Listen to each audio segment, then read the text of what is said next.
नमस्कार प्रिय विद्यार्थियों, BKD classes online YouTube channel पर आपका स्वागत है। तो कल हमने जो राजस्थान की ज्योग्राफी है उसका पोर्शन शुरू किया था। उसमें हमने एक टॉपिक शुरू किया राजस्थान की स्थिति और विस्तार। उसमें राजस्थान की जो सामान्य जानकारी है वो हमने प्राप्त की और आज हम उसी टॉपिक को आगे बढ़ाएंगे। तो विद्यार्थियों, जैसा कि आपको पता है कि आपका जो 10+2 सीटी का एग्जाम है वो अक्टूबर माह में तय है। तो यदि आज से हम देखें तो आपके पास अभी 4 महीने का वक्त है और 4 महीने में आप सीटी आराम से क्लियर कर सकते हो यदि आप निरंतरता के साथ अध्ययन करते हो। तो विद्यार्थियों देखो, इसके फॉर्म है वो 24 जून से स्टार्ट हो गए थे। जिन्होंने फॉर्म भर दिया है वो बढ़िया बात है, लेकिन अभी तक जिन्होंने फॉर्म फिल नहीं किया है वो पहले तो फॉर्म फिल कर दो ताकि अंत में कोई समस्या ना आए अंतिम दिनों में, और ऐसा ना हो कि कोई चूक जाए फॉर्म से। फॉर्म भर दो और अपने प्रिपरेशन चालू रखो। तो विद्यार्थियों, आपको पता है कि राजस्थान में अभी बेरोजगारी है वो चरम सीमा पे है। ठीक है, इसमें जो सीईटी 10+2 है इसमें लगभग 19-20 लाख के आसपास फॉर्म भरे जाएंगे और जिनमें से बस 4 या 5 लाख विद्यार्थी ही उस सीईटी में पास किए जाएंगे। अब वो विद्यार्थी है वो आप में से होंगे, कोई दूसरे नहीं होंगे, राजस्थान के होंगे जो इस एग्जाम को क्रैक करेंगे। तो आपसे निवेदन है कि आप, मैं जो 4 काम बताता हूँ वो बस 4 काम कर लो। बस 4 काम के बाद में आपका सीईटी क्लियर हो जाएगा। सीईटी नहीं, जो सीईटी के बाद में आरएसएसबी बोर्ड के जितने भी एग्जाम है शायद उनकी भी आपकी 60 से 70% तैयारी है वो कवर हो जाएगी। पहली बात तो ये है कि जो कल हमारी एक क्लास थी उस क्लास ने आप में से जिन्होंने देखा वो अच्छी बात है, और जिन्होंने उस क्लास को अभी तक नहीं देखा है तो मैं आपसे अनुरोध करता हूं कि पहले जाकर वो क्लास देखें फिर आज की क्लास लेना। क्योंकि देखो, यदि निरंतरता रखोगे तो वो फ्लो बन पाएगा। साथ साथ में जैसा कि जो मैं आपको सिखाना पढ़ाना चाहता हूँ वो समझा सकूंगा। अब कल मैंने सामान्य जानकारी बताई, यदि आपको अक्षांश के बारे में, राजस्थान के नामकरण के बारे में सामान्य जानकारी नहीं है तो आज थोड़ा बहुत डीप पढ़ेंगे, वो उतना समझ में नहीं आएगा जितना कि पहली क्लास लेते हुए आएगा। तो चलो, आज हम जो हमारा टॉपिक था राजस्थान की स्थिति और विस्तार, उसमें आगे बढ़ने से पहले मैं एक बार आपको रिवीजन करा देता हूँ और आपसे अनुरोध है कि आप जब जो पिछली क्लास हो उसको तो देखना ही है, और जो आज वीडियो बनाया है उसका कल मॉर्निंग टाइम में आपको रिवीजन करना है। चार काम बता देता हूँ आपको। फर्स्ट काम तो, यदि आपको इस बार सीटी क्रैक करना है ना तो 4 काम कर लो। फर्स्ट काम तो है कि आप बीकेडी क्लासेस के साथ लगातार, आपके पास 4 महीने है, बस 2 महीने बीकेडी क्लासेस वो दे दो। बीकेडी क्लासेस के साथ जुड़े रहो 2 महीने। और दूसरा काम है हमारे साथ साथ नोट्स बनाओ। तीसरा काम है नोट्स जो आज क्लास हुई है उसको मॉर्निंग टाइम में रिवीजन कर लो। और चौथा काम है कि हर संडे को जो भी पीछे जितनी क्लासें हुई है उनका एक बार रिवीजन कर लो।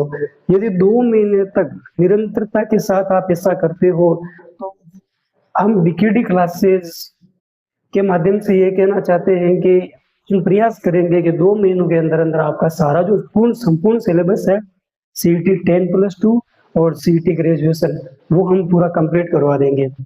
फिर आपके पास 2 महीने का और वक्त बचता है, उसमें आप सेल्फ स्टडी करना, जो आपने नोट्स बनाए हैं उनका रिवीजन करना। जितना हो सके जितनी बार रिवीजन करोगे उतनी आपके लिए बेस्ट रहेगी। क्योंकि यदि आपको 20-25 लाख में से उन 4 लाख विद्यार्थियों में आना है तो सबसे बेस्ट जो अंतिम दिन होते हैं एग्जाम के, उन दिनों में हमारी मेमोरी इतनी ज़्यादा काम करती है, इतनी ज़्यादा कि वो हमें कंटेंट पूरा याद हो जाता है।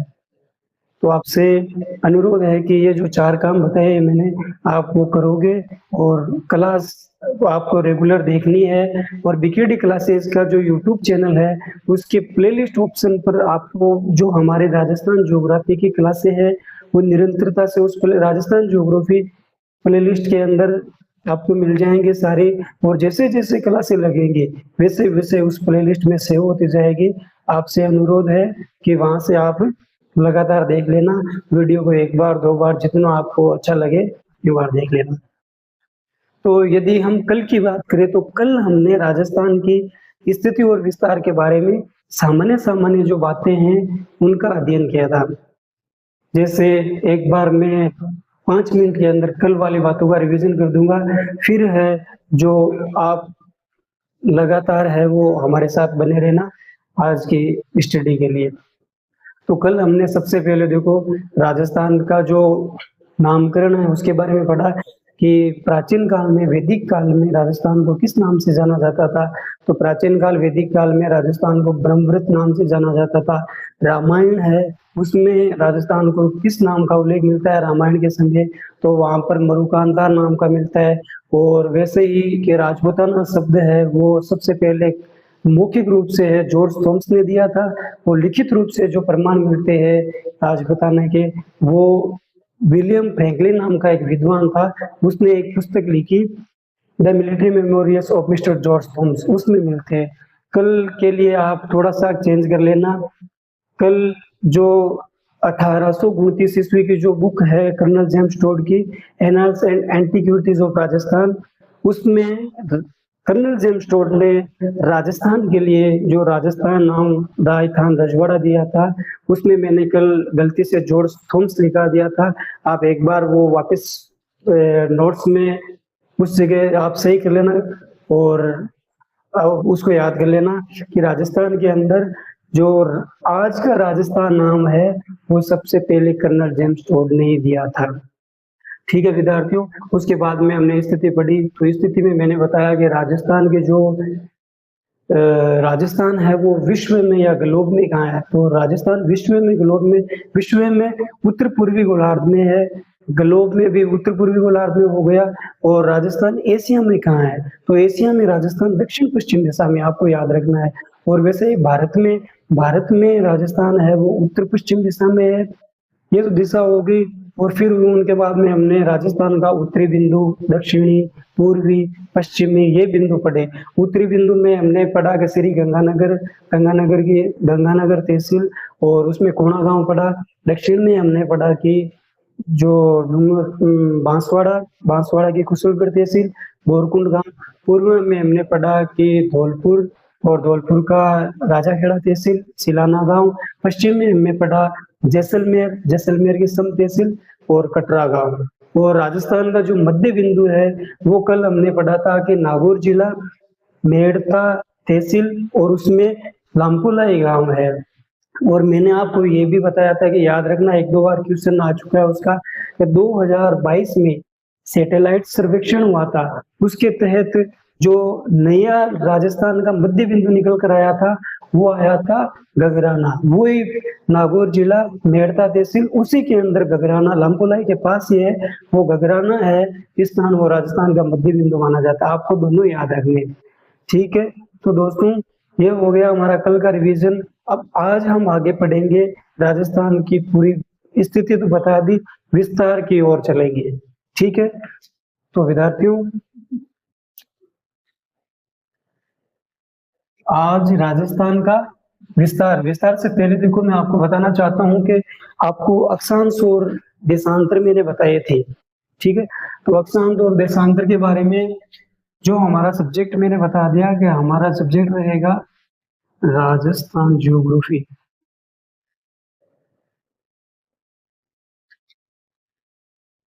राजस्थान ज्योग्राफी ये हमारा सब्जेक्ट रहेगा। और दोस्तों जो इस बार सीईटी का वो राजस्थान ज्योग्राफी का संपूर्ण सिलेबस बीकेडी क्लासेस पर आपको पूरा सीटी का सिलेबस मिलेगा, उसमें राजस्थान ज्योग्राफी पूरी मैं करवाऊंगा।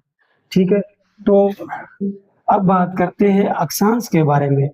देखो, ये हमारी पृथ्वी है, ठीक है।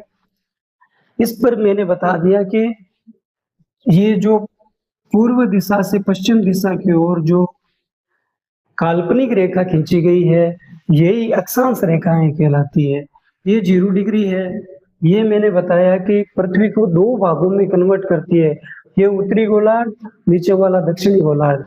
इसके बाद में ये जो 0 डिग्री है अक्षांश रेखा, ये अक्षांश रेखा इस प्रकार की है, बस एक ही नहीं है, इस प्रकार की कई अक्षांश रेखाएं हैं।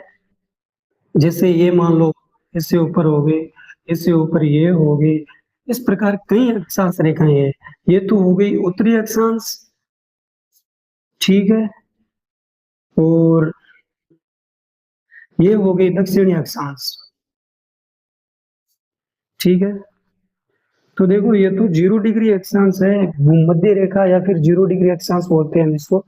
तो इस प्रकार यदि हम देखें तो देखो, अक्षांश रेखाओं की संख्या एक तो ये हो गई, और 89 ऊपर है अक्षांश रेखाओं की संख्या, ठीक है, 89 नीचे है, तो टोटल मिला के 179 है, वो अक्षांश रेखाएं हैं, अक्षांश रेखाएं 179 अक्षांश रेखाएं हैं, ठीक है। इन अक्षांश रेखाओं के माध्यम से ही हम जो कोई भी स्थान है उसकी लोकेशन देख पाएंगे, और अक्षांश रेखाओं के माध्यम से ही जलवायु का निर्धारण किया जाता है। जैसे इस क्षेत्र की जलवायु कैसी है, यदि इसका निर्धारण करना है तो हम अक्षांश रेखाओं के आधार पर कर सकते हैं। उसी प्रकार यदि देखा जाए देशांतर,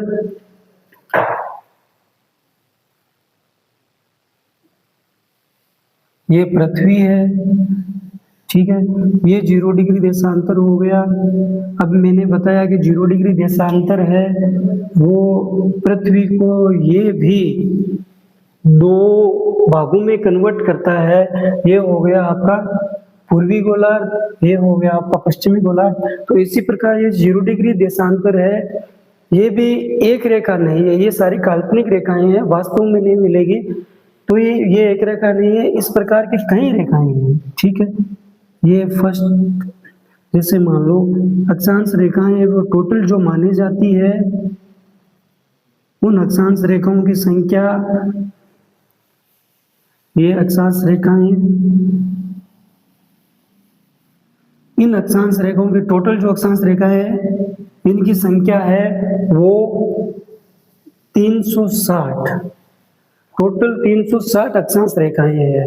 तो इन अक्षांश रेखाओं के माध्यम से भी हम देशांतर और अक्षांश और देशांतर, इन दोनों रेखाओं के माध्यम से हम किसी भी स्थान की लोकेशन पता कर सकते हैं।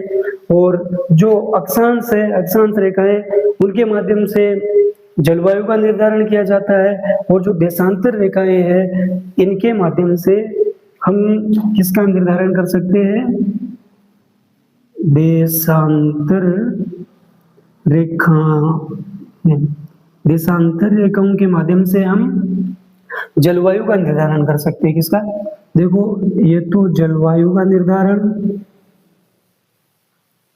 और ये जो अक्षांश रेखाएं हैं इनसे हम, अक्षांश रेखाओं से हम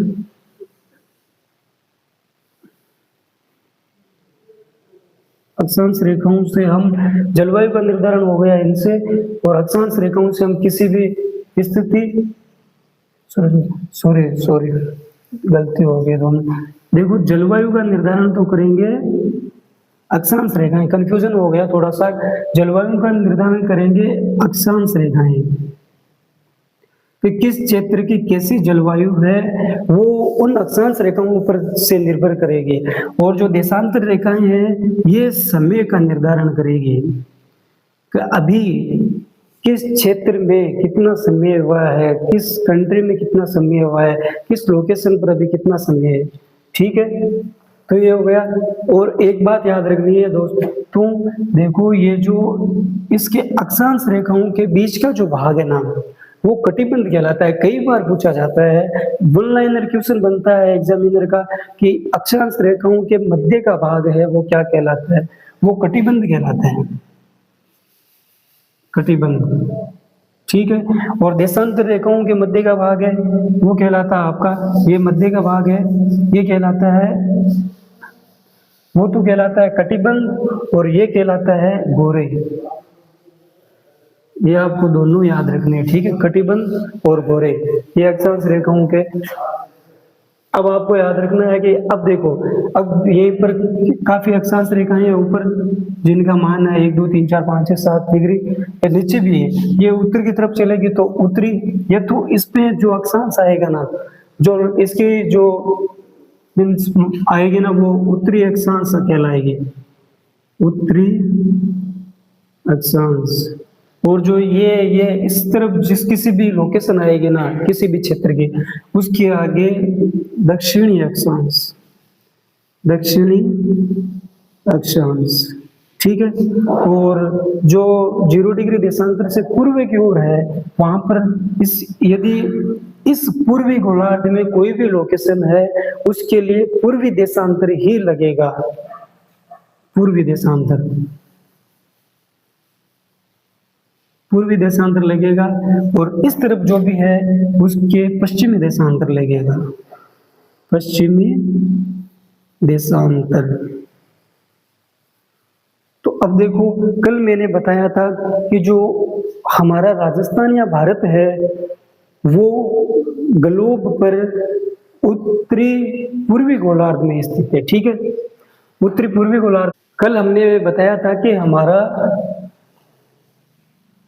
जो राजस्थान या भारत की लोकेशन है वो उत्तरी पूर्वी गोलार्ध में। अब देखो, आपको भी पता है कि 0 डिग्री अक्षांश से मैंने बताया उत्तरी गोलार्ध में है, तो उत्तरी गोलार्ध में है, ये उत्तरी गोलार्ध इसी में होगा हमारा राजस्थान या भारत।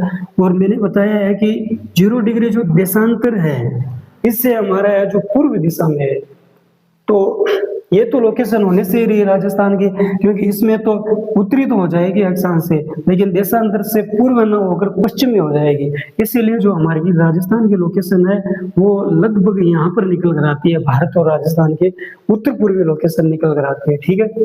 तो मैंने यहाँ बता दिया उत्तर पूर्वी गोलार्ध में, उत्तर पूर्वी गोलार्ध। तो जो राजस्थान की वो जो लोकेशन है वो उत्तर पूर्वी गोलार्ध में है। अब उत्तर पूर्वी गोलार्ध में है तो आप बताओ कि इसके लिए अक्षांश क्या चलेंगे।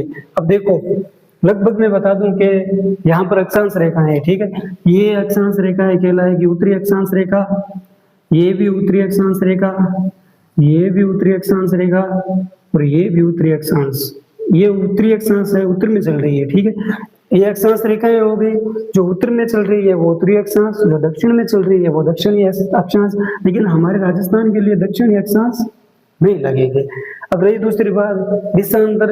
अब राजस्थान में ये देशांतर रेखाएं हो गई, वापस ऊपर वाली है, अब इधर मान लो ये देशांतर रेखा हो गई वापस, तो ये कौन सी देशांतर रेखाएं हैं मैंने बता दिया, ये पश्चिमी देशांतर रेखाएं हैं, इस तरफ वाली पश्चिमी देशांतर रेखा है। जबकि हमारा राजस्थान तो पूर्वी देशांतर के अंदर है, तो हमारे राजस्थान में ये देशांतर रेखाएं आएगी, ठीक है। जो हमारे राजस्थान की लोकेशन होगी वो देखो ये होगी, ये तो देशांतर रेखाओं के रूप में होगी, ऐसे तो होगी देशांतर रेखाओं के रूप में, क्योंकि पूर्वी देशांतर पूर्वी गोलार्ध में स्थित है, और अक्षांश के अनुसार है वो उत्तरी गोलार्ध में होगी। तो हमेशा देखो जो एग्जामिनर है वो कंफ्यूजन करता है, किसी किसी को ये नहीं पता है कि इस तरफ तो उत्तर आ गया, उत्तरी राजस्थान 23 डिग्री 3 मिनट उत्तरी अक्षांश से 30 डिग्री 12 मिनट उत्तरी अक्षांश है, लेकिन इस तरफ पूर्वी कैसे आया, ये लोग कंफ्यूजन में रहते हैं, तो ये इसी वजह से है। तो ये हमारा राजस्थान है, ठीक है। अब राजस्थान की देखो मैं आपको जो अब राजस्थान की जो अक्षांशीय और देशांतरीय जो मान है ना वो बता देता हूं मैं, बस आप देखो इसको याद रखना, ये बात है ना, ये बात याद रखना। इसी के आधार पर राजस्थान की जो देशांतरीय और अक्षांशीय स्थिति निकल कर आ जाएगी ऑटोमेटिक, ठीक है। तो देखो आप देखो ये राजस्थान ये रहा, राजस्थान से यहाँ से उत्तरी अक्षांश चला और यहाँ तक चला, ठीक है। यहाँ से पूर्वी देशांतर चला और यहाँ तक चला, ये लोकेशन हमारे। तो मैं वहां से राजस्थान देखो यहाँ पर ले लेता हूँ। ये लगभग हमारे राजस्थान की आकृति कुछ इस प्रकार है लगभग, और आप उम्मीद है कि आप मेरे से अच्छा बनाओगे, लेकिन ये लगभग हमारे राजस्थान की ऐसी आकृति है, ठीक है। तो देखो इस आकृति में जो ये मध्य का भाग है, तो अक्षांश तो यहाँ से चल रही है, ये 0 डिग्री अक्षांश, ये देखो ये रही 0 डिग्री अक्षांश तो यहाँ से चल रही है, ठीक है। अब 0 डिग्री के बाद में 1 2 3 4 5 6 ऐसे करते करते ऊपर आया ना यहाँ तक, यहाँ तक यदि हमारे राजस्थान दूर तक अक्षांश पहुंचा ना, तो वो पहुंचा 23 डिग्री 3 मिनट। ये डिग्री है और ये मिनट है, 23 डिग्री 3 मिनट। अब देखो अक्षांश कौन सा लगेगा, उत्तर में जा रहा है। तो यदि अक्षांश की बात करें हम, ऐसे हम अक्षांश है, ये अक्षांश चल रहे हैं ऐसे और ऐसे चलेंगे देशांतर, ठीक है। अक्षांश तो हम लगाएंगे यहाँ पर उत्तरी अक्षांश, ठीक है, उत्तरी अक्षांश 23 डिग्री 3 मिनट उत्तरी अक्षांश से जो राजस्थान का अक्षांशीय विस्तार है, ये चलते चलते चलते चलते यहाँ तक चलेगा, क्योंकि राजस्थान की बाउंड्री यहाँ तक है, तो यहाँ तक चलेगा। तो यहाँ तक देखो 30 डिग्री 12 मिनट उत्तरी अक्षांश, उत्तरी अक्षांश। अब आपको एक बार वापस बता दूंगा कि कैसे यहाँ भी उत्तरी अक्षांश कैसे आया। यहाँ तक चला 1 2 3 4, यहाँ से 23 डिग्री 3 मिनट उत्तरी अक्षांश से चला और चलते चलते चलते 30 डिग्री 12 मिनट उत्तरी अक्षांश तक यहाँ तक आ गया। अब आगे भी जो अक्षांश है वो उत्तरी अक्षांश ही है, ठीक है, क्योंकि इस वाले जो है 0 डिग्री देशांतर रेखा है, अक्षांश रेखा है, उससे ऊपर वाले उत्तरी अक्षांश है। ये तो हो गया अक्षांश हमारा, ये तो हो गई अक्षांशीय विस्तार राजस्थान की। अब यदि हम देशांतर की बात करें तो 0 डिग्री देशांतर ये रहा, ठीक है। इस 0 डिग्री देशांतर से हमें चलना है पूर्व की तरफ, क्योंकि पूर्वी गोलार्ध में हम स्थित है। पूर्व की तरफ चलेंगे तो आप देखो यहाँ से ये एक डिग्री पूर्वी गोलार्ध देशांतर मान लो, 2 डिग्री पूर्वी देशांतर मान लो, 3 डिग्री मान लो, ऐसे करते करते यहाँ से लेकर यहाँ तक जो राजस्थान का इस तरफ से लेकर उस तरफ तो पूर्वी जो देशांतरीय मान है वो होगा। देखो आपको मान लो ये जैसलमेर की सीमा है, यहाँ से लेकर यहाँ तक, ये तो हो गया अक्षांशीय विस्तार, और ये हम पढ़ रहे हैं देशांतरीय विस्तार। जैसे मान लो वो ग्लोब पर 0 डिग्री अक्षांश, अब मैं यहाँ से 0 डिग्री देशांतर रेखा यहाँ से है, ठीक है, ये 0 डिग्री देशांतर हो गए। अब 0 डिग्री देशांतर रेखा से इधर चलेंगे, ये एक अक्षांश हो गया, 1 डिग्री 2 डिग्री 3 डिग्री, ऐसे चलते चलते राजस्थान के अंदर यहाँ से आएगी ना यहाँ तक, वो यहाँ तक आएगी तो वो देखो यहाँ मान होगा 69 डिग्री 30 मिनट। ये तो डिग्री का हो गया चिन्ह और ये हो गया मिनट का, ठीक। 69 डिग्री 30 मिनट यहाँ पर लगेगा पूर्वी देशांतर, कंफ्यूजन नहीं होना है बिल्कुल भी, ठीक है। पूर्वी देशांतर लगेगा, क्योंकि यहाँ पर मैं बता दिया कि 0 डिग्री, ये मान लो 0 डिग्री देशांतर ये है, तो मैंने बता दिया कि इस तरफ चलेंगे वो सारे पूर्वी होंगे। जहां तक चलेंगे ना, जहां तक जो गोलाकार पृथ्वी है, पृथ्वी के आकार की तरफ जहां तक चलेंगे वो, तो 69 डिग्री 30 मिनट पूर्वी देशांतर से 78 डिग्री 17 मिनट यहां पर भी पूर्वी देशांतर आएगा, पूर्वी देशांतर, ठीक है, पूर्वी देशांतर। तो राजस्थान का जो देशांतरीय मान विस्तार हो गया वो 69 डिग्री 30 मिनट से लेकर 78 डिग्री 17 मिनट पूर्वी देशांतर, ये राजस्थान का देशांतरीय विस्तार हो गया, ये राजस्थान का अक्षांशीय विस्तार हो गया।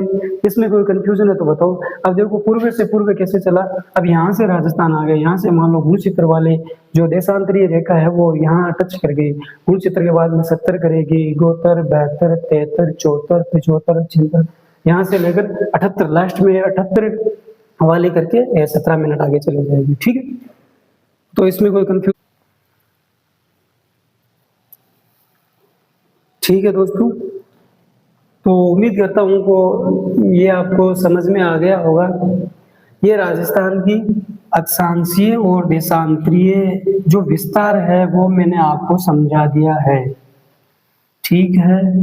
अब देखो, अब अब बच्चों को तो याद तो है कि पहली बात तो ये आपको याद रखना है, एकदम याद रखना है कि जैसे मुझे याद है उसी प्रकार कि राजस्थान की जो अक्षांशीय विस्तार है वो 23 डिग्री 3 मिनट उत्तरी अक्षांश से लेकर 30 डिग्री 12 मिनट उत्तरी अक्षांश तक है, और जो देशांतरीय विस्तार है वो 69 डिग्री 30 मिनट से लेकर 78 डिग्री 17 मिनट तक इसका विस्तार है। तो ये याद तो रहता है, लेकिन एग्जामिनर कैसे फंसाता है, एक बार मैं आपको, देखो एक क्वेश्चन आया था, ये क्वेश्चन एक बार आप सॉल्व करना, ठीक है। निम्न में से सत्य कथन है, निम्न में से सत्य कथन है, इसके अंदर बताया गया, देखो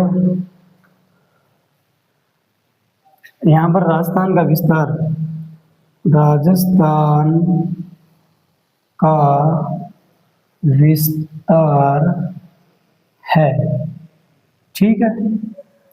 ए ऑप्शन दे दिया यहाँ पर राजस्थान के विस्तार के लिए। देखो राजस्थान का ये क्वेश्चन ये ऐसे था कि राजस्थान का अक्षांशीय और देशांतरीय विस्तार निम्न में से है, वहां पर A B C D 4 option दिए जाएंगे आपको, ए बी सी और डी।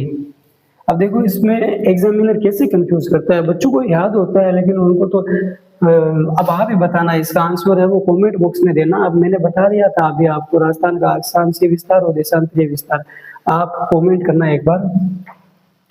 तो पहला ऑप्शन है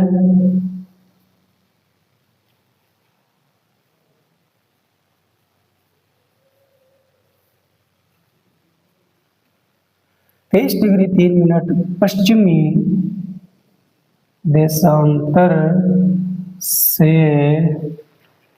30 डिग्री 12 मिनट उत्तरी अक्षांश, ठीक है दोस्तों। ये उसमें फर्स्ट ऑप्शन था। सेकंड ऑप्शन था 23 डिग्री 3 मिनट उत्तरी अक्षांश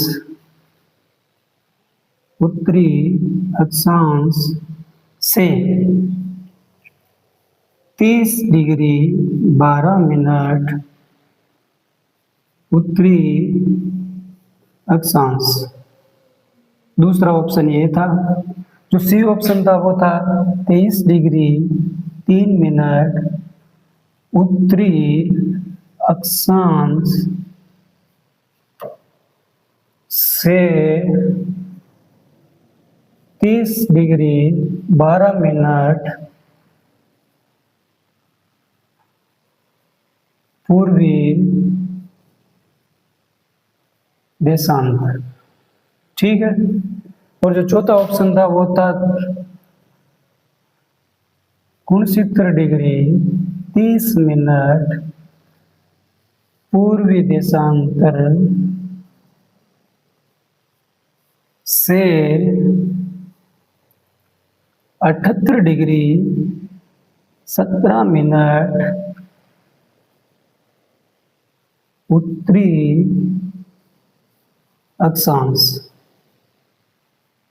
तो देखो दोस्तों, एग्जामिनर का पूछने का जो तरीका होता है वो इस प्रकार होता है। एग्जामिनर के निम्न में से सत्य कथन है। अब ए बी सी, इसमें ये ऑप्शन मैंने दिया नहीं है क्योंकि ये ऑप्शन अभी तक वो हमारे एग्जाम में दिया जाएगा, क्योंकि इसमें अनुमति आपकी नहीं है कि मैं करना चाहता हूँ, ये करना ही पड़ेगा, ठीक है। तो ये जो 4 ऑप्शन है इसमें से आपको बताना है कि कौन सा ऑप्शन सही है, ठीक है। मैं आपके आंसर का देख रहा हूँ, एक बार आप आंसर करो, उसके बाद में आगे बढ़ेंगे, ठीक है। राजस्थान का विस्तार बताना है कि निम्न में से कौन सत्य है।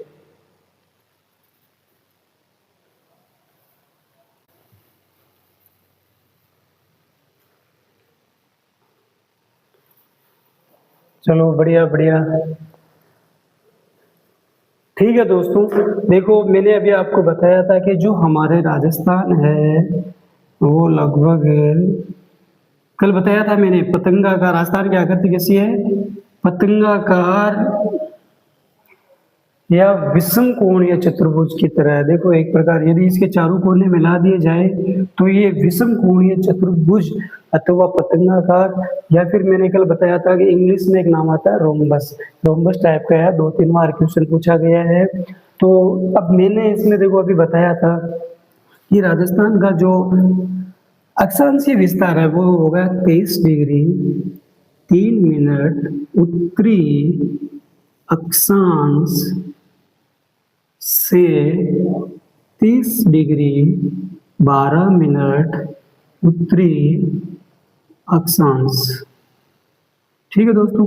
और जो मैंने देशांतरीय विस्तार बताया था इसमें, वो देशांतरीय विस्तार देखो यहाँ से 69 डिग्री 30 मिनट पूर्वी देशांतर से 78 डिग्री 17 मिनट पूर्वी देशांतर। देखो बात ऐसी है दोस्तों कि बोर्ड पर तो सबको, जैसे मैं पढ़ा रहा हूँ तो ऐसे लग रहा है कि हाँ मुझे याद है मुझे याद है, लेकिन जब हम एग्जाम हॉल में जाते हैं ना तो यहाँ पर आते हुए भी जो दोस्त है वो गलती करके आते हैं, जो विद्यार्थी है वो गलती करके आते हुए कंफ्यूजन हो जाता है। तो आप इसको देखते हुए आप बता दो वैसे ही कौन सा है। देखो पहला ऑप्शन क्या है, 23 डिग्री 3 मिनट पश्चिमी देशांतर। पश्चिमी देशांतर तो राजस्थान में लगता ही नहीं है, तो ये देखो ऑप्शन एक ए ऑप्शन कैंसिल हो गया। ठीक है, दूसरा ऑप्शन है हमारा 23 डिग्री 3 मिनट उत्तरी अक्षांश से 30 डिग्री 3 मिनट उत्तरी अक्षांश। हाँ 30 डिग्री 3 मिनट उत्तरी अक्षांश ये रहा, से 30 डिग्री 12 मिनट उत्तरी अक्षांश ये रहा, 30 डिग्री 12 मिनट उत्तरी अक्षांश। तो दोस्तों इसका जो ऑप्शन बी होगा वो एकदम करेक्ट आंसर हो जाएगा। जिस किसी ने ऑप्शन बी, जो सीईटी के एग्जाम में ऑप्शन बी करेगा उसके 2 नंबर आ जाएंगे, और जो ऑप्शन ए में, बी, सी में, डी में रहेगा उसके 2 नंबर कट जाएंगे।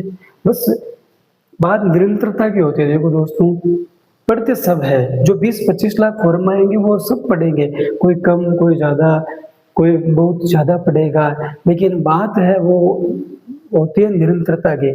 जो निरंतर पढ़ता है, समय टाइम टेबल का सदुपयोग करके पढ़ता है, उसका है कि सीईटी भी क्लियर हो जाएगा और वो आगामी एग्जाम है उसकी प्रिपरेशन अच्छी करेगा, और उम्मीद है कि सिलेक्शन भी ले पाएगा। सिलेक्शन लेने वाले कोई दूसरे नहीं होते, आप में से होते हैं। तो कल की क्लास थी उसमें एक कमेंट था कि हम डिमोटिवेट हो जाते हैं। तो देखो दोस्तों डिमोटिवेट होना ये एक निरंतर ही मान लो कि जैसे क्लास है, हम पढ़ते जाते 5 दिन पढ़ गए, 5 दिन पढ़ने के बाद में छठे दिन थोड़ी बहुत पढ़ाई कम हुई तो हम डिमोटिवेट हो जाते हैं कि पढ़ाई नहीं हुई, अब आगे क्या होगा। तो इस प्रकार के दिमाग में ख्याल आते हैं, लेकिन मैं आपसे ये अनुरोध करता हूँ कि निरंतरता रखा, consistency is very important. Study के अंदर सबसे ज्यादा इंपॉर्टेंट यही मायने रखती है। आप एक दिन 10 घंटे पढ़ लो ये कोई मायने नहीं रखता, आप टॉपर नहीं बन पाओगे, आप सिलेक्शन नहीं ले पाओगे, लेकिन आप लगातार यदि 4-4 5-5 घंटे हर दिन पढ़ रहे हो तो 4-6 महीने के बाद में आपका कोर्स कंप्लीट हो जाएगा। आपको पहले के धीरे धीरे याद होता आखिरकार में सिलेबस पूरा याद हो जाएगा। तो जो लगातार पढ़ते रहते हैं वो सिलेक्शन ले जाते हैं बच्चे। ठीक है, और आपको देखो सीईटी एग्जाम है, वो यदि वो जो पास होंगे 4 से 5 लाख, यदि उनके अंदर आना है तो मैं आज आपको क्लास के शुरुआत में बताया था वो 4-5 काम है वो कर लो, बस आपकी सीईटी है वो आसानी से क्लियर हो जाएगी। मैं तो कहता हूँ सीईटी नहीं, जो आगे के आरएसएस बोर्ड के जितने भी एग्जाम है वो सारे आप उनके 60 से 70% तैयारी कंप्लीट हो जाएगी इन्हीं 4-5 महीनों में। आगे आपके पास और वक्त रहेगा तो और पढ़ लेना। और तो समय की बात, निरंतरता की बात है, देखो सबसे इम्पोर्टेंट तो निरंतरता ही है। वो एक बात बोलते हैं ना वो कि समय है ना, समय इस दुनिया में समय से बड़ा है वो ईगो किसी के पास नहीं है। समय ये खुलेआम कहता है कि आज तू मुझे बर्बाद कर, कसम है कल मैं तुझे बर्बाद करूँगा। तो समय के साथ कभी खिलवाड़ मत कीजिएगा। आपको जितना समय मिला है 4 महीने आपके पास, 4 महीने कंटिन्यूअसली पढ़ते रहो, तभी आप सीईटी उन 4 लाख विद्यार्थियों में शामिल हो पाओगे, अन्यथा जो आपकी जो दिशा है वो पीछे की तरफ खिसक जाएगी। आप जो 16-17 लाख विद्यार्थी जो असफल होंगे उनमें आ जाओगे, आपका नाम उनमें देखने को मिलेगा, ठीक है। और यदि इस बार सीईटी आपकी क्रैक नहीं हुई तो 3 साल के लिए बस बैठे रहना, मौज करना, क्योंकि आरएसएस बोर्ड राजस्थान में कोई भी एग्जाम आप वो उसके लिए एलिजिबल नहीं हो पाओगे यदि आपकी सीईटी क्लियर नहीं है, ठीक है। वक्त ही सबसे इम्पोर्टेंट है, इसका सदुपयोग करो। समय का सदुपयोग ही आपको सफलता की ओर लेकर जाता है। देखो सभी के पास 24 घंटे होते हैं, जो विद्यार्थी असफल हुआ है उसी के पास 24 घंटे है, जो सफल हुआ है उसी के पास एक दिन में 24 घंटे है, लेकिन वो निरंतरता के साथ 1, 2, 3 लगातार मेहनत करता रहता है और एक दिन सफल हो जाता है। तो वो किसी ने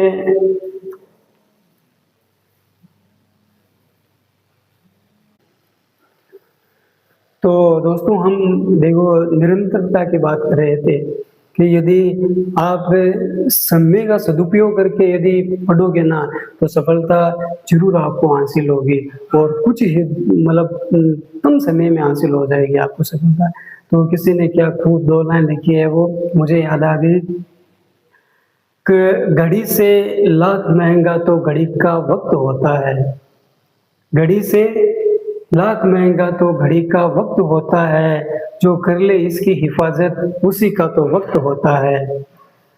देखो मैंने बता दिया कि समय है, समय का यदि सदुपयोग करते हुए चलोगे, निरंतरता के साथ चलोगे तो श्योर है आपका इस बार सीईटी आराम से क्लियर हो जाएगा। सीईटी नहीं बल्कि आप राजस्थान पुलिस, एलडीसी, पटवार, ग्राम विकास अधिकारी उनकी आपकी 50 से 60% तैयारी हो जाएगी। वो मैं बोल रहा हूँ, एकदम सही बोल रहा हूँ, ठीक है।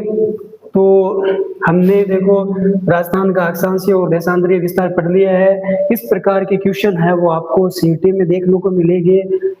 और एक बात और बता दूं आपको, जो सीईटी का अबकी बार आगामी जो एग्जाम पैटर्न है वो आलोक राज जी ने तो बताया है कि इस बार मतलब कठिन स्तर रहेगा, लेकिन मैं वास्तव में बता देता हूँ कि जो आगामी सीईटी का एग्जाम है उसका जो एग्जाम जो पैटर्न है वो लगभग इजी टू मॉडरेट रहेगा, न कि उतना हार्ड रहेगा। एक समान पात्रता परीक्षा है और रही दूसरी बात 1/3 की नेगेटिव मार्किंग भी है, ठीक है। तो आपके पास देखो अभी 4 महीने का वक्त पड़ा है। यदि आज से ही आप जो लगातार तैयारी कर रहे हैं, जिनका एक बार कोर्स हो गया है वो तो सीईटी में इस बार क्लियर है, आज भी उनके क्लियर है। यदि कल भी एग्जाम हो जाए ना तो भी उनकी सीईटी क्लियर है। लेकिन जो अभी नए नए स्टूडेंट हैं, जो अभी सीईटी की तैयारी में जुटे हैं, उनसे मैं विशेष अनुरोध करना चाहता हूँ कि आप 4 महीने लगातार बस पढ़ते रहो, आपका सिलेक्शन आराम से हो जाएगा निरंतरता के साथ। सीईटी बार इस बार क्लियर करवा के छोड़ देंगे बीकेटी क्लासेस वाले, ठीक है। तो हमने देखो स्थिति पढ़ ली, अब जो राजस्थान का अक्षांशीय और देशांतरीय विस्तार पढ़ लिया और मैंने बता दिया कि इस प्रकार के क्वेश्चन पूछे जाते हैं इस टॉपिक में से। और रही दूसरी बात, अब हम पढ़ेंगे समय, समय ज्ञात करना, ठीक है। समय निर्धारण किसके, मैंने बताया कि जो देशांतर रेखाएं हैं,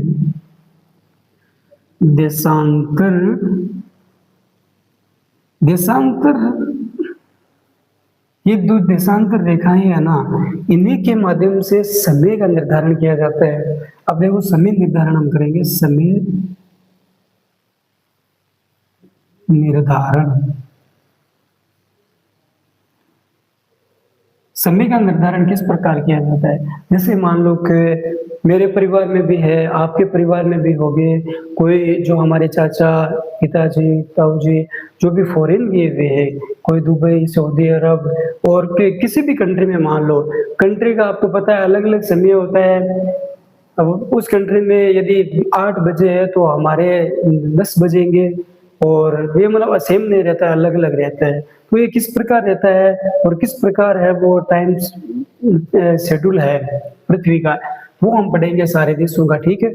इसमें जो मैं आपको जो बताऊंगा ना, इस तो आपको यदि उनकी अक्षांशीय देशांतरीय स्थिति याद होगी ना, तो कन्फर्म है कि आप समय एकदम जो परफेक्ट टाइम है वो निकाल पाओगे उस लोकेशन का, ठीक है।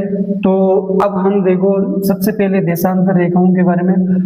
जैसे मैंने बताया कि आपको, जैसे मैंने अभी अक्षांशीय देशांतरीय विस्तार बताया, उसमें मैंने बताया कि 23, मैंने बताया ये जो सिंबल है वो डिग्री का है, 23 डिग्री और 3 मिनट बताया था, ये मिनट का है। तो ये डिग्री क्या है, अक्षांश और देशांतर में डिग्री की वैल्यू क्या है, डिग्री क्यों लगाई जाती है, देखो। तो इस डिग्री का जो हम मान है वो निकालेंगे सबसे पहले। तो जो अक्षांश मैंने बताया, कुल अक्षांश रेखाएं कितनी है, 360। ये हमारे, देखो दोस्तों, ये रही पृथ्वी, ठीक है। थोड़ी सी नहीं बन रही है लेकिन कोई ना, समझा दूंगा मैं। ये रही हमारी पृथ्वी, मैंने बताया ये है 0 डिग्री देशांतर, और मैंने टोटल बताया कि ये देशांतर जो रेखाएं हैं वो इस प्रकार है, ठीक है। 0 डिग्री देशांतर के इस तरफ ऐसे, ये क्या है, ये देशांतर रेखाएं हैं। और ये है कितनी, मैंने आपको पहले ही बता दिया था कि देशांतर रेखाओं की जो संख्या है वो 360 देशांतर रेखाएं, टोटल 360 देशांतर रेखाएं है। इस तरफ, उस तरफ पूर्वी गोलार्ध की हो गई और इस तरफ पश्चिमी गोलार्ध की हो गई। इस पश्चिमी गोलार्ध की हमें कोई आवश्यकता नहीं है पढ़ने की, क्योंकि पश्चिम में हमारी लोकेशन नहीं है, हम लोकेटेड है इस 0 डिग्री देशांतर से पूर्व में लोकेटेड है। तो हमें पूर्व की जो जानकारी है, पूर्वी देशांतर की, बस उसकी जानकारी लेनी है। तो मैंने बता दिया, देखो ये हमारी पृथ्वी है, ठीक है। इस पर कुल कितने 360 देशांतर रेखाएं हैं, 360 देशांतर रेखाएं हैं, ये 360 देशांतर रेखाएं। तो इन 360, ये पृथ्वी है, ये देखो 24 घंटे में, आपको पता है कि हमारे रात और दिन कैसे होता है, पृथ्वी है वो 24 घंटे में अपने मतलब स्वयं है वो पूरा एक चक्कर लगाती है, अपनी दूरी पर एक चक्कर लगाती है। सूर्य की परिक्रमा तो वो 365 दिनों में लगाती है, लेकिन स्वयं अपने अक्ष पर पृथ्वी दिन में एक बार घूर्णन करती है, 24 घंटे में एक बार, ठीक है। एक बार घूर्णन करेगी तो पृथ्वी के, देखो हर जगह जो सूर्य है वो दिखाई देगा, हर मतलब जगह रात और दिन होगी।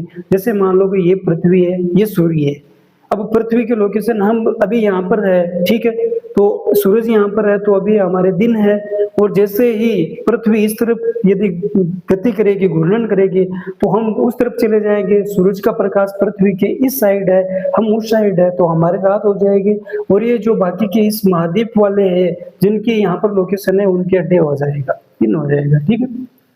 तो कुल मिलाकर बात है कि जो पृथ्वी है वो देखो 24 घंटे में जो सूरज है वो कितने देशांतर रेखाओं को पार करता है। अब यहाँ पर हम जैसे मान लो कि सूरज की किरणें यहाँ पर पड़ी, तो ये जो देशांतर रेखा है इसको सूरज का प्रकाश है वो पार कर गया। अब वैसे वो घूर्णन करेगी, जिस प्रकार घूर्णन करेगी तो 360 यहाँ से लेकर वापस यहाँ तक आएगा ना, जब तक सूरज का प्रकाश उन पर पड़ता रहेगा। और सूरज है वो 360 देशांतर रेखाओं को, मतलब 360 देशांतर रेखाएं वो सूरज का प्रकाश वो पार कर लेगा, ठीक है।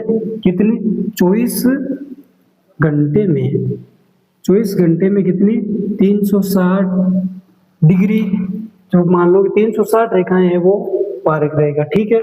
तो देखो 1 घंटे में कितनी करेगा, ये 24 है, वो 24 का यहाँ पर डिवाइड हो जाएगा तो कितना आता है, आप करो 12 3, तो यहाँ 15। देखो 1 घंटा का मान आया हमारा 15 डिग्री, मतलब 360 डिग्री देशांतर पार करता है 24 घंटे में। तो 1 घंटे में जो सूरज है वो 1 घंटे में 15 डिग्री देशांतर रेखाओं को पार करेगा। जैसे मान लो कि 1 घंटा है, अभी 1 घंटे के अंदर आप देख लो ना, ये सूरज है, यहाँ से पृथ्वी घूर्णन कर रही है, तो 1 घंटे में जितना घूर्णन करेगी, तो उस समय जो देशांतर रेखाएं हैं वो केवल 15 देशांतर रेखाएं पार कर पाएगा सूरज अपनी मतलब रोशनी से, ठीक है। 15 देशांतर रेखाओं, सूरज के जो मेन जो सूरज का जो प्रकाश है वो 15 देशांतर रेखाओं को ही पार कर पाएगा। तो 1 घंटे की जो अब वैल्यू आई है वो हमारे आई है 15 डिग्री बरोबर। तो 1 घंटे में कितनी मिनट होती है? 60 मिनट, क्योंकि हमें मिनट पर क्या छोटी से छोटी लेनी है, ठीक है। मिनट 60 मिनट 60, हम ऐसा भी कह सकते हैं कि 60 मिनट में 15 डिग्री है वो कवर करता है सूरज देशांतर रेखाओं को। तो ये 1 डिग्री में कितना करेगा? 1 डिग्री का मान ज्ञात करना है, क्योंकि मैंने पहले ही बता दिया कि हमें डिग्री का मान ज्ञात करना है कि डिग्री कितने बराबर है। तो 1 डिग्री बराबर हो गया, ये 15 वहां पर जाकर डिवाइड हो जाएगा 60/15, ये कितना आ गया? 4 आ गया। तो हम कह सकते हैं ये 4 क्या है? 60 मिनट थी, ठीक है। 60 मिनट में 15 का भाग लग गया, तो यहाँ पर बची 4 मिनट, ठीक है दोस्तों। उम्मीद करूंगा कि आपको समझ में आ रहा है। तो हमारे क्या पास क्या बचे? अब 1 डिग्री इक्वल ये जो 4 मिनट है, ये 4 मिनट। तो अब हम कह सकते हैं कि जो 1 डिग्री का मान है वो 4 मिनट के बराबर है, ठीक है। 1 डिग्री का मान है वो 4 मिनट के बराबर है। जैसे अब मान लो कि यहाँ पर ये कोई डिग्री है, अब यहाँ पर 6 डिग्री है, 6 डिग्री, तो यहाँ पर कोई जैसे मान लो कि अब समय यहाँ पर 6 डिग्री है, यहाँ पर ये 10 डिग्री है, 10 डिग्री है, तो इन पूछ ले कि इनके बीच में समय का अंतर कितना होगा। तो हमें पता है कि 1 डिग्री चला, 2, 3, 6 से कितने चला? 4, 6 से 4 डिग्री चला, तो हम कह सकते हैं कि 4 डिग्री चल गया। अब पूछ ले कि समय का, तो समय का दोनों में अंतराल कितना होगा, तो 4 डिग्री को डायरेक्ट मिनट में बदलना है, तो मैंने बता दिया 1 डिग्री बराबर 4 मिनट होता है। तो इसे 4 को गुना कर दो, तो यहाँ पर आ जाएगा 16 मिनट। तो देखो इस स्थान में और इस स्थान में है वो 16 मिनट का अंतर होगा। समझ में आया? उम्मीद करता हूँ कि आपको ये समझ में आ गया होगा।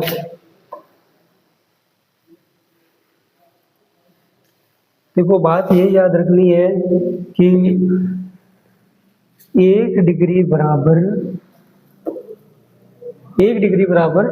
4 मिनट होता है। 1 डिग्री बराबर 4 मिनट होता है, ठीक है।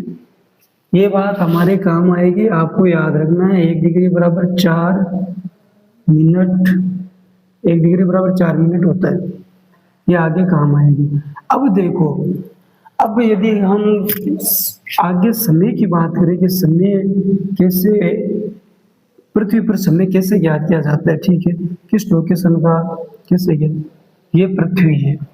चलो इसको और अच्छे से बनाते हैं। ये तो पृथ्वी का रियल आकार बन गया, लेकिन हम गोलाकार ही बना देते हैं। वैसे देखो पृथ्वी वो गोलाकार नहीं है, पृथ्वी है वो जियोड टाइप की है, मतलब जो हमारे आलू होता है ना, पृथ्वी का रियल आकार आलू की तरह है, जियोड बोलते हैं। उबड़ खाबड़, कहीं से धंसी हुई, कहीं से बाहर निकले हुई, कहीं से ऊंचा हुआ नीचा हुआ ये रहता है। तो ये पृथ्वी है, ये 0 डिग्री देशांतर मैंने बता दिया, ये 0 डिग्री देशांतर है। अब देखो समय का खेल ये है दोस्तों कि जो यदि हम इस तरफ चलेंगे ना, किस तरफ, पूर्वी दिशा में चलेंगे ना, तो समय बढ़ेगा। आपको याद रखना है, समय बढ़ेगा, समय बढ़ेगा। और यदि हम इससे पश्चिम दिशा में चलेंगे ना, तो यहाँ पर समय घटेगा, समय घटेगा। अब कैसे घटेगा मैं बताऊं। देखो जैसे मान लो कि पृथ्वी है, अब पृथ्वी इस प्रकार गति घूर्णन कर रही है इस प्रकार, ठीक है। तो यहाँ पर सबसे पहले ये मान लो सूर्य है, ठीक है, ये सूर्योदय हो गया। कहाँ हुआ? अब सबसे पहले इस दिशा में होगा सूर्योदय, क्योंकि पृथ्वी इस प्रकार घूर्णन कर रही है, कहाँ से? पश्चिम से पूर्व दिशा की ओर घूर्णन करेंगे, ठीक है, पश्चिम से पूर्व की ओर। तो यहाँ से ऐसे घूर्णन करेगी तो यहाँ जो सूर्य का प्रकाश है वो सबसे पहले सूरज दिखाई देगा, वो इस स्थान पर दिखाई देगा। जैसे मान लो कि जापान सबसे पहले वो सूर्य वो पृथ्वी पर जापान में होता है, लेकिन इसमें होगा तो इसमें तो दिन हो गया, यहाँ की मान लो 6 बज गए, लेकिन यहाँ 6 थोड़े बज गए, इस यहाँ पर 6 थोड़े बज गए, यहाँ कैसे बजेंगे? यहाँ तो अभी तक सूरज का प्रकाश आने में काफी टाइम लगेगा, क्योंकि पृथ्वी है वो घूर्णन कर रही है धीरे धीरे, ठीक है। तो यहाँ समय, यहाँ देखो सबसे पहले यहाँ होगेगा, तो जैसे जापान में हो गए यहाँ पर 6 बज गए, सूर्योदय हो गया। तो इंडिया में 6 थोड़े बज गए, इंडिया में मतलब सूर्योदय थोड़ी हो गया, तो इंडिया में चलते चलते सूर्योदय होगा लगभग 8 के आसपास। वैसे 6 बजे होता है, लेकिन हम उदाहरण के तौर पर मान सकते हैं कि मतलब थोड़े समय बाद में होगा सूर्योदय, यहाँ पर होगा। फिर यहाँ पर मान लो कि 12 के आसपास होगा, जब हमारे 12 बजेगी ना, जापान के 12 बजेगी ना, जापान के 8 बजेगी उस समय हमारे हो जाएगा, जापान के 12 बजेगी उस समय जो पश्चिमी देशांतर के है, पश्चिमी गोलार्ध के, इस गोलार्ध के जो जितने भी देश है उनके मतलब समय होगा। तो हम ऐसा कह सकते हैं कि इस दिशा में जाने पर समय बढ़ता है, इस दिशा पर जाने पर समय घटता है। जैसे एक साधारण तौर पर मैं बताता हूँ, देखो जैसे हमारा यहाँ इंडिया है, भारत में मॉर्निंग टाइम सुबह 6 बजे सूर्योदय हो गया, ठीक है, सुबह 6 बजे। तो यहाँ पर जो पूर्वी गोलार्ध में मान लो यहाँ पर कोई देश है, कंट्री है, उसमें भी सूर्योदय नहीं हुआ ना, तो उसमें हमसे जो टाइम है वो पीछे चलेगा।